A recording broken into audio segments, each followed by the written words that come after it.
Hello everyone, welcome back to your online class. Today topic is amendment procedure in American Constitution. America के संविधान में संशोधन की प्रक्रिया. ओके, फर्स्ट जैसा कि आप जानते हैं संविधान में जो संशोधन की प्रोसेस है वो 5वीं धारा द्वारा फिक्स की गई है. ठीक है, जो वहाँ पे 5वीं धारा है उसके अकॉर्डिंग क्या होगा, उसमें चेंज किया जा सकता है. उसमें भी कुछ रेस्ट्रिक्शन है कि इसकी जो फर्स्ट धारा है उसमें नवी जो 9th उपधारा है उसकी फर्स्ट एंड 4th उपबंध को चेंज नहीं किया जा सकता है ना. अब जो संशोधन की प्रोसेस है उसके 2 लेवल्स है, उसको हम 1 by 1 पढ़ेंगे. First one is initiation of the constitution, संशोधन की प्रस्तावना. अब पहले क्या होता है, संशोधन की प्रस्तावना भेजी जाती है, प्रस्ताव भेजा जाता है. इसकी भी 2 प्रोसेस हैं, किस किस तरीके से भेजा जाता है. फर्स्ट वन इज जो वहाँ पे कांग्रेस है, एज यू नो वहाँ पर प्रेसिडेंटियल अध्यक्षात्मक शासन है ना, प्रेसिडेंट का रूल चलता है. तो वहाँ पर जो कांग्रेस है उसकी 2 हाउसेस अगर अपने 2/3 मेजॉरिटी से संशोधन का प्रस्ताव भेजते हैं, ठीक है, तब हो सकता है. और सेकेंड प्रोसेस है कि जो यूएसए की यूनियन है, अमेरिकी संघ, उसके 2/3 राज्य की विधानसभाएं कांग्रेस में संशोधन की प्रार्थना करें. ठीक है, या तो दोनों हाउस के 2/3 मेंबर प्रस्ताव भेजें या फिर अमेरिकी यूनियन में जितने भी स्टेट हैं उसके 2/3 स्टेट की विधानसभाएं, लेजिस्लेटिव असेंबली प्रस्ताव भेजें. ठीक है, और जब राज्य की विधानसभाएं प्रस्ताव भेजती हैं तो इस प्रार्थना पर कांग्रेस संविधान संशोधन करने के लिए एक सम्मेलन बुलाती है, कन्वेंशन बुलाती है. ठीक है, और इस सम्मेलन द्वारा ही संशोधन किया जाता है. ठीक है, ये था फर्स्ट स्टेप, फर्स्ट लेवल.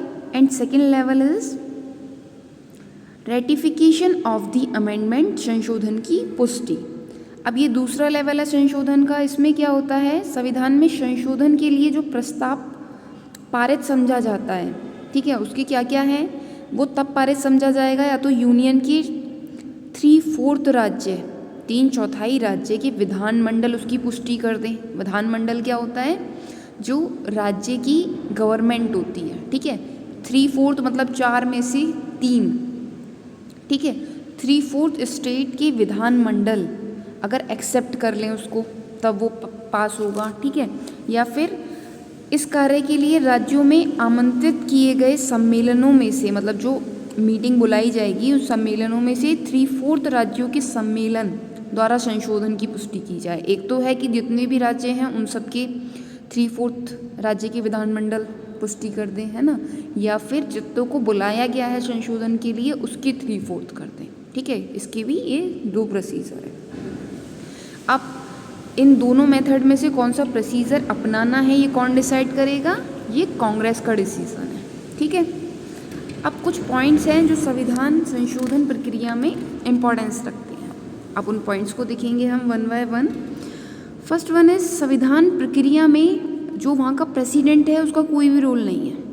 ठीक है, उसका सिर्फ जो वहाँ पर 13 संशोधन हुआ था, वहाँ पर जो राष्ट्रपति लिंकन थे उस वक्त, अब्राहम लिंकन, उन्होंने वो 13 संशोधन देखा था, अमेंडमेंट, और उसके बाद वहाँ की जो सीनेट है उन्होंने अनाउंसमेंट कर दी थी कि किसी भी अमेंडमेंट के लिए राष्ट्रपति की स्वीकृति ज़रूरी नहीं है. ठीक है, जैसे हमारे इंडिया में राष्ट्रपति की सिग्नेचर कंपलसरी है ना, लेकिन अमेरिका में ऐसा नहीं है. वहाँ पे जो प्रेसिडेंट है उनकी एक्सेप्टेंस ज़रूरी नहीं है. अब इसमें नेक्स्ट पॉइंट है, संविधान में संशोधन के प्रस्ताव पर अगर कोई राज्य उसको पहले एक्सेप्ट कर ले तो बाद में रिफ्यूज़ नहीं कर सकता, मना नहीं कर सकता. ठीक है, लेकिन ऐसा हो सकता है कि पहले मना कर रहा हो और बाद में उसको एक्सेप्ट कर ले. ठीक है, अब नेक्स्ट है, संविधान में जो संशोधन होते हैं उसके लिए कोई टाइम लिमिट नहीं है कि इतने टाइम में कोई बिल आ रहा है तो उस पर फैसला सुनाना है. ठीक है, तो इसलिए जो वहाँ की कांग्रेस है उसने ये सुझाव भी दिया था कि कुछ में होना चाहिए, टाइम लिमिट होनी चाहिए. तो वहाँ पर जो 18th and 21 कॉन्स्टिट्यूशनल अमेंडमेंट हुआ था उसमें टाइम फिक्स कर दिया था 7 years कि 7 साल के अंदर इसमें फैसला सुनाना है. ठीक है, और वरना कुछ केस ऐसे होते हैं जैसे 1924 में वहाँ पे बाल श्रम अधिनियम आया था. ठीक है, चाइल्ड लेबर एक्ट, इसमें क्या किया गया, ये अभी तक पेंडिंग में है, इस पर कोई चेंजेस नहीं हुआ है. ठीक है, ये वहाँ के कॉन्स्टिट्यूशन का पार्ट नहीं बन पाया है. ओके, अब ये थे इसके बारे में कुछ पॉइंट्स। अब हम देखेंगे इसके क्रिटिसिज्म, आलोचना। ठीक है, क्रिटिसिज्म ऑफ अमेंडमेंट प्रोसेस, संविधान संशोधन प्रक्रिया की आलोचना। अब बहुत सारे इसके आलोचक भी हैं जिन्होंने इसको क्रिटिसाइज़ किया है। जैसे कि आपको पता है अब तक वहाँ के कॉन्स्टिट्यूशन में ओनली 27 चेंजेस हुए हैं, है ना। अब इसके लिए क्यों इसको जिम्मेदार ठहराया जाता है, क्यों इसको क्रिटिसाइज़ किया जाता है? क्योंकि जो संविधान की प्रोसेस है संशोधन करने की, वो कैसी है, बहुत कॉम्प्लिकेटेड है, जटिल है। ठीक है, इसमें ईजिली चेंज नहीं किया जा सकता, और इस प्रोसेस की वजह से बहुत सारे जो इम्पोर्टेंट अमेंडमेंट होने हैं वो टाइम टू टाइम नहीं हो पाते।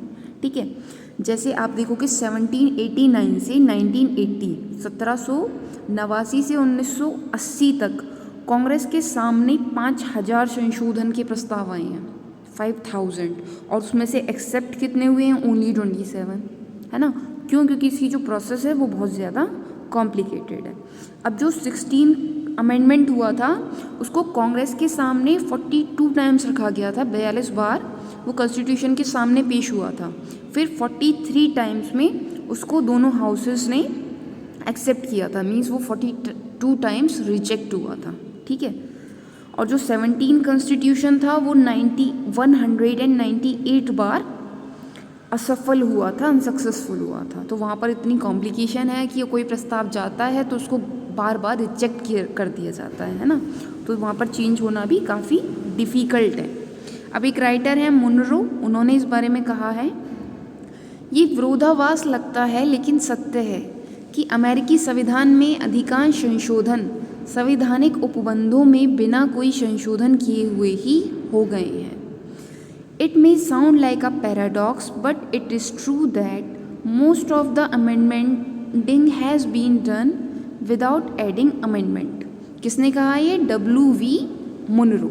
ठीक है, अब इसका मतलब क्या है कि बहुत सारे जो अमेंडमेंट हुए हैं वो जो संविधान है उसमें चेंज करे बिना ही हो गए हैं। ठीक है, अब ये सब क्या लग रहा है? ये विरोधाभास लग रहा है, मीन्स एक पैराडॉक्स है, अपोजिट है, लेकिन ऐसा ही है वहाँ की रियलिटी में। ठीक है, एक राइटर है मार्शल, उन्होंने न्यायाधीश हैं, वो वहाँ के जज रह चुके हैं, उन्होंने इस प्रोसेस के बारे में कहा है, ये अत्यधिक कठिन और कष्टकारी है, अनवेडी एंड कमरस है। ठीक है, अब इसके बारे में ये भी कहा जाता है वहाँ की जो देश की जनता है, वहाँ के जो लोग हैं, उन्हें संशोधन की प्रस्तावना में कोई भूमिका नहीं है उनकी, वो कोई भी रोल प्ले नहीं करते। ठीक है, अब इस प्रोसेस की वजह से वो जो संशोधन प्रणाली है वो कैसी बन गई है? अप्रजातांत्रिक बन गई है, मतलब डेमोक्रेसी नहीं रह गई है, क्योंकि वहाँ के जो लोग हैं उनका कोई रोल नहीं है अमेंडमेंट की प्रोसेस में। अब संशोधन का जो प्रस्ताव पारित होता है उसमें 35 सीनेटर उसे रोक सकते हैं, या फिर 13 राज्य जिनकी पॉपुलेशन चाहे कितनी ही कम क्यों ना हो।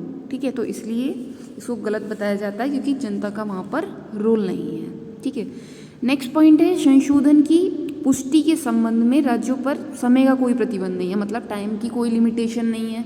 जैसे कि मैंने अभी आपको भी बताया था, वहाँ की कांग्रेस ने इस दोष का अनुभव करते हुए इसको चेंज करने की कोशिश भी की थी, और कुछ का टाइम फिक्स कर दिया था कि 7 साल के टाइम में इस पर डिसीज़न लेना है, और कुछ जो प्रस्ताव हैं वो अभी भी पेंडिंग में पड़े हैं। ठीक है, तो ये भी इसकी एक क्रिटिसिज्म है कि वहाँ पर जो प्रस्ताव जाते हैं उन पर कोई टाइम लिमिट नहीं है। ठीक है, एक राइटर हैं ग्रिफिथ, उन्होंने इसके बारे में लिखा है, इस कठोर संविधान ने व्यवहार में आश्चर्यजनक लचीलापन प्रदर्शित किया है। This rigid constitution has in practice shown a surprising flexibility. E.S. Griffith. अब संविधान जो वहाँ पर बना है, अब उसमें कुछ लचीलापन होना चाहिए। ठीक है, अगर फ्लेक्सिबिलिटी नहीं होगी, चेंज करना मुश्किल होगा, तो क्या होगा? ये बहुत ज़्यादा कॉम्प्लिकेटेड है, और लोग जैसे कि चेंजेस ज़रूरी है ना, चेंज नहीं होगा तो फिर क्या होता है? अगर चेंज नहीं हो रहा है तो उस पूरे संविधान को हटाना पड़ता है। ठीक है, अब हम देखेंगे कि वहाँ पर जो 27 कॉन्स्टिट्यूशन हुए हैं उसमें से, जैसा कि मैंने आपको पहले भी बताया था, जो 10 कॉन्स्टिट्यूशन अमेंडमेंट हुए थे वो हैंड टू हैंड हो गए थे, मीन्स जिस वक्त संविधान बना था उसकी तुरंत बाद ही हो गए थे, और उन्हें संविधान का मूल अंग ही समझा जाता है। ठीक है, क्योंकि वो तुरंत हो गए थे, वो जो नागरिकों का अधिकार पत्र था उनसे रिलेटेड थे, जो तुरंत ही हो गए थे, तो एक साथ 10 हो गए थे, तो बचे कितने 17, और वो भी ऐसे कॉन्स्टिट्यूशनल अमेंडमेंट है जो ज़रूरी थे। जैसे आप 11 एंड 12 कॉन्स्टिट्यूशन की बात करेंगे तो वो किस लिए थे, जो राज्य के अगेंस्ट नागरिकों द्वारा अभियोग चलाए जाने का अधिकार है उसको कैंसिल कर दिया गया था, है ना। और 12 में क्या किया गया था, जो वहाँ के प्रेसिडेंट हैं और वाइस प्रेसिडेंट हैं उनका जो चुनाव होगा, इलेक्शन होगा, वो अलग अलग होगा, एक साथ नहीं होगा, ठीक है।